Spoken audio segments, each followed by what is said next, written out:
Before we start the actual talk story, I'd like to read a letter that I felt was very, very moving and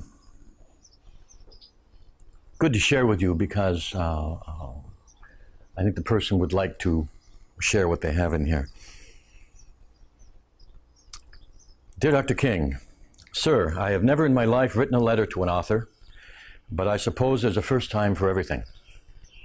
I just wanted to share with you that your book, Urban Shaman, has helped me in a very real way recently. I'm a Tai Chi practitioner and Asian studies aficionado. I encountered your book in early April in a New Age bookstore that I reluctantly frequent. I was looking for something in the bookstore that day and settled on your book and a couple of Native American titles, which I haven't even opened yet. I got as far as the 7 principles when my Lono took over, conscious mind, demanding that I memorize them completely before continuing. I stayed there in the book for 2 weeks. Then the car bomb went off and my life changed. The gentleman is writing from Oklahoma City. There's no point in relating all the details, but my wife was in downtown Oklahoma City and her car took some damage. I'm a Red Cross Disaster Action Team member and I helped with triage the first day and put about 100 hours in downtown, plus working my job over the next 2.5 weeks. In all of the stress and horror, I was amazed at the bits and pieces of the principles that were coming to me. I would feel powerless and despondent, and now as the moment of power would come to me. I'd be able to move again. Sometimes I would be irked at a fellow volunteer or a Fed, and effectiveness is the measure of truth would creep in. I wouldn't lose my cool, and surprised they really did get the needed result. Above all, I was inspired to focus my energy, minimize judgment, and seek connection with others. Those 2.5 weeks took a strong physical, spiritual, and emotional toll on my wife and I. Starting last week, I've moved into the harmony in the body, intuition, and dream adventures. Like no other experience in my life, save my salvation experience, working through these sections has changed me, relaxed me, and helped heal the horror of what has happened. I was able to turn on my love light, have it kept it turned on, and I'm amazed at what it does for me and others. I'm slowly working my way through the adventure, but I wanted to say thank you for what you've shared with the rest of the world through your book.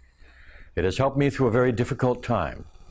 My prior knowledge of Hawaii extended to the duty-free shop at the Honolulu airport. I'm curious about Aloha International, and then he asks for some more information. This is just too profound for me to stop here.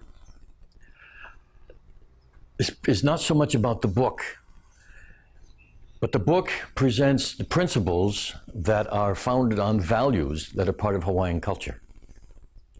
And it is these principles that I was taught through my family, these principles that are embodied in the culture in so many ways that this person was able to use in that kind of a disaster. And that's the main message and significance here. The philosophy which underlies Hawaiian culture has a very great deal to share with the rest of the world. That's why we hold the talk stories, that's why we travel around the world, that's why we train teachers and healers in it.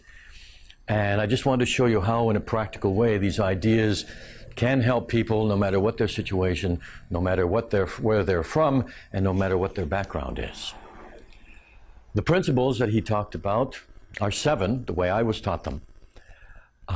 And English translations come out like this, that the world is what you think it is. There are no limits. Energy flows where attention goes. Now is the moment of power.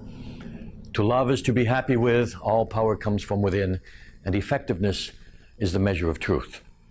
And these come out of 7 Hawaiian words, Ike, Kala, Makia, Manawa, Aloha, Mana, and Pono, that I was taught by my family and that I continue to share with everyone I meet.